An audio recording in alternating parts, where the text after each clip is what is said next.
Hello everyone. आज हम waves and oscillation का एक नया टॉपिक पढ़ेंगे जहाँ पे हम कह रहे हैं oscillations of magnet in uniform magnetic field. और इसी के साथ साथ एक और टॉपिक पढ़ेंगे, oscillations of two masses connected by string. तो सबसे पहले हम कोई भी अगर यूनिफॉर्म एक समान तीव्रता का चुंबकीय क्षेत्र है तो उसमें कोई भी मैग्नेट हमारी किस तरह से ऑसिलेट करेगी उसकी बारे में डिटेल पढ़ेंगे। एक समान चुंबकीय क्षेत्र में चुंबक के दोलन किस तरह से होते हैं। Oscillations of the magnet in a uniform magnetic field. माना कि एक चुंबक जिसका चुंबकीय आघूर्ण m तथा h तीव्रता है, एक समान चुंबकीय क्षेत्र में क्षैतिज तल में ऐंठन रहित या टॉर्शनलेस धागे से लटका हुआ है। यदि चुंबक को साम्यावस्था से थीटा दिशा कोण में विक्षेपित किया जाए तो उस पर दो बराबर तथा विपरीत बल MH तथा -MH कार्य करते हैं, जैसा कि चित्र में दिखाया गया है। ये बल एक प्रत्यानयन बल युग्म का निर्माण करते हैं जिसका कुछ निश्चित मान होता है और उस मान को अब हम ये कैलकुलेट करेंगे कि इसके ऊपर जो बल है वो कितना लग रहा है। तो प्रत्यानयन बल युग्म का गुण हो जाएगा C = MH फोर्स, और इनके बीच का जो परपेंडिकुलर डिस्टेंस है, बल युग्म क्या होता है आपका force into perpendicular distance between two forces. तो ये हो जाएगा C = MH cross L sine theta और C = MH साइन थीटा, जहाँ M = 2ml चुंबक का चुंबकीय आघूर्ण, M ध्रुव सामर्थ्य तथा 2L चुंबक की लंबाई है। प्रत्यानयन बल युग्म चुंबक को घुमाकर क्षेत्र के समानांतर लाने का प्रयत्न करता है। जैसे ही चुंबक क्षेत्र की दिशा में आता है तो वह साम्यावस्था में एकदम स्थिर नहीं हो जाता, परंतु अपने जड़त्व आघूर्ण के कारण दिशा में घूम जाता है। किंतु प्रत्यानयन बल युग्म के कारण जो चुंबक को सदैव क्षेत्र की दिशा में लाने का प्रयत्न करता है, चुंबक का वेग घटने लगता है तथा चुंबक एक क्षण के लिए रुककर पुनः वापस घूमने लगती है। जैसे ही ये पुनः क्षेत्र की दिशा में आता है, अपने जड़त्व आघूर्ण के कारण दूसरी दिशा में घूम जाता है। यह क्रिया बार बार होती रहती है और इस तरह से ये दोलन इसमें स्टार्ट हो जाते हैं। इस प्रकार चुंबक अपने गुरुत्व केंद्र से गुजरने वाले ऊर्ध्वाधर अक्ष के पारित दोलन करने लगता है। माना चुंबक का दोलन अक्ष के पारित जड़त्व आघूर्ण I तथा किसी समय चुंबक का कोणीय विस्थापन थीटा हो तो उसका कोणीय त्वरण हो जाएगा d2 θ/dt²। अतः चुंबक के घूर्णन गति का जो समीकरण है वो हमारे पास क्या आ जाएगा, चुंबक के घूर्णन गति का समीकरण हमारे पास आ जाएगा कि स्प्रिंग में तनाव हो गया F = kx2 - x1। अतः द्रव्यमान m2 के गति का समीकरण होगा m1 d2x1/dt² = kx2 - x1 तथा द्रव्यमान m2, और ये तो पहले वाले m1 का है, दूसरा हो गया आपके पास द्रव्यमान m2 के कारण गति का समीकरण।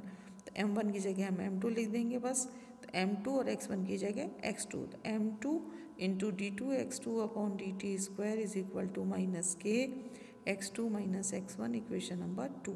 समीकरण 1 और 2 को, पहली को हमने m2 से गुणा किया, दूसरी को m1 से गुणा करा, तो हमारे पास इक्वेशन क्या आ गई, m2 m1 d2x1/dt² = m2 kx2 - x1। Similarly m1 m2 d2x2/dt² = -m1 kx2 - x1।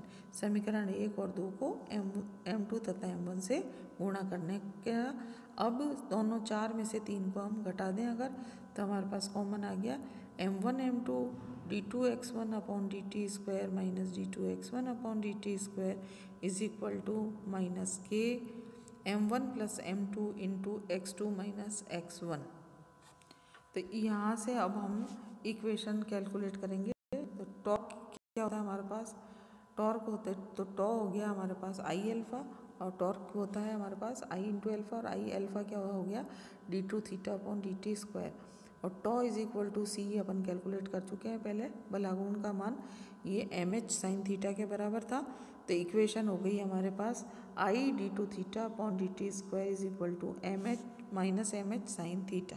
ऋण चिन्ह इसलिए लिया गया है क्योंकि बल युग्म एम एच साइन थीटा गुणन कोण से के घटने की दिशा में कार्य करता है। ये उल्टे चलते हैं एम एच साइन थीटा और इसका एंगल। यदि कोण थीटा अत्यल्प हो तो साइन थीटा को हम थीटा के बराबर लिख सकते हैं और I is equal to D two theta upon D T square is equal to minus M H into theta के बराबर होगा।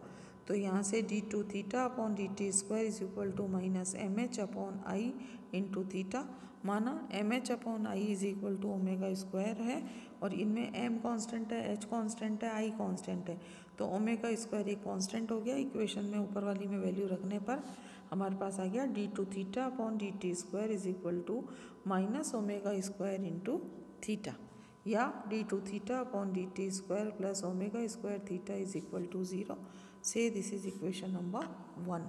तो ये फिर हम देख रहे हैं कि ये जो है समीकरण हमारे पास सरल आवर्त गति का आ गया।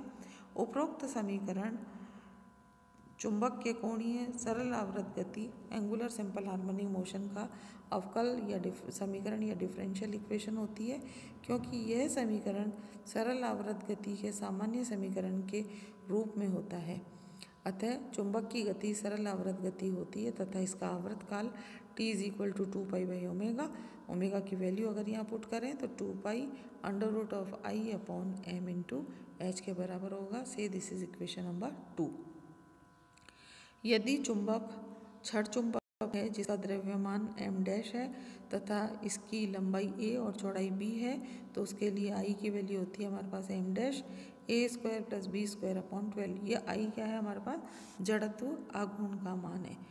यदि चुंबक बेलनाकार हो तो जड़त्व आघूर्ण का मान हो जाएगा I is equal to m dash L square upon 12 plus R square by 4, जहाँ पे आर चुंबक की तीव्रता है। तो जैसी चुंबक की शेप होगी उसके हिसाब से हम आई का मान रखेंगे। कंपन कर रहे चुंबक के कंपन कालों के मापन से चुंबकीय क्षेत्र तथा उनके चुंबकीय आघूर्ण की तुलना सरलता से की जा सकती है।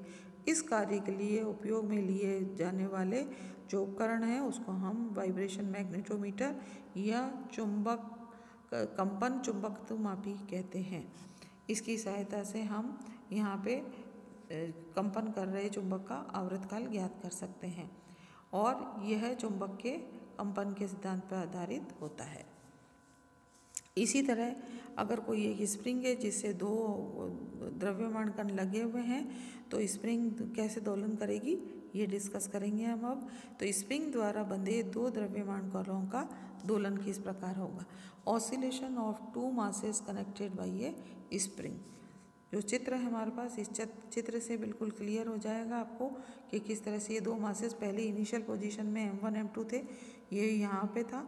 अब जब जैसे ही हमने इसको पीछे की तरफ खींचा है तो ये डिस्टेंस यहाँ x1 से पीछे आ गया, तो ये पीछे वाला x1 डिस्टेंस से आगे चले गया। इधर फोर्स आपका F लग रहा है, इधर से वापस ये F लग रहा है, तो इस तरह से इसमें दोलन स्टार्ट हो जाएंगे। तो जैसा कि चित्र में प्रदर्शित किया गया है, m1 तथा m2 द्रव्यमान के कण एक स्प्रिंग द्वारा परस्पर बंधे हैं। यदि दोनों द्रव्यमानों को विपरीत दिशा में विस्थापित करके छोड़ दिया जाए तो वे दोलन करने लगते हैं।